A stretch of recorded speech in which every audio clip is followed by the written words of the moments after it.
তন্ত্রমন্ত্র আর ঝাড়ফুঁকের মাধ্যমে মানুষের জটিল সব সমস্যার সমাধান করেন পীর বাবা। বিশেষ করে নারীদের সমস্যার সমাধানে নিজেকে সিদ্ধহস্ত দাবি করতেন ৬৫ বছর বয়সী পীর বাবা খ্যাত শাহজাহান আলী ফকির। এর মধ্য দিয়ে তার অসৎ উদ্দেশ্য আর ভণ্ডামি নিয়ে এলাকায় কানাঘুষাও ছিল। সম্প্রতি সেই কৌশলে এক গৃহবধূকে ধর্ষণ করেন তিনি।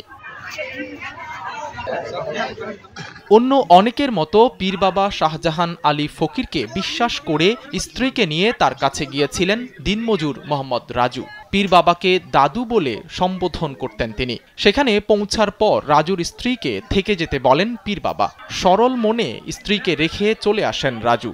এই সুযোগেই ওই গৃহবধূকে ধর্ষণ করেন শাহজাহান আলী ফকির। স্যান্ডেলিনা সো, রূপচর্চায় আভিজাত্য। ধর্ষিত হলেও মান সম্মানের ভয়ে প্রথমে ঘটনাটি স্বামীকে বলেননি রাজুর স্ত্রী। পরে স্বামীর পীড়াপিড়িতে পুরো ঘটনা খুলে বলেন।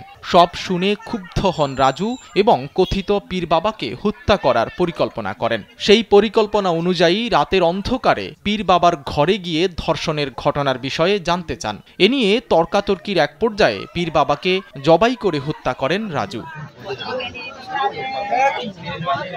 কথিত পীর বাবা শাহজাহান আলী ফকিরের বাড়ি ঝিনাইদহের মহেশপুর উপজেলার বামনগাছা গ্রামে, আর রাজুর বাড়ি যশোর জেলার চৌগাছা উপজেলার রাজাপুর গ্রামে। বামনগাছা গ্রামে গিয়ে পীর বাবাকে হত্যা করা হয় গত ২৮ মে।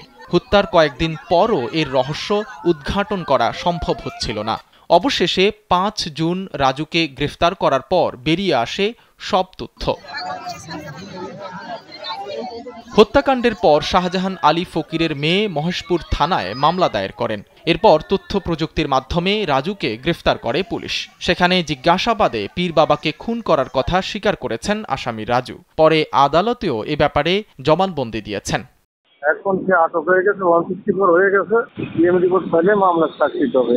দোষ স্বীকার করেছে, আদালতে স্বীকার করতে জবানবন্দি দিয়েছে। তার স্ত্রীকে ধর্ষণ করছে, সে রাগান্বিত হয়ে তার কাছে জিজ্ঞাসা করছে যে তুমি এই কাজ করলে কেন। সে তাকে জানাইছে তোর প্রমাণ আছে কি।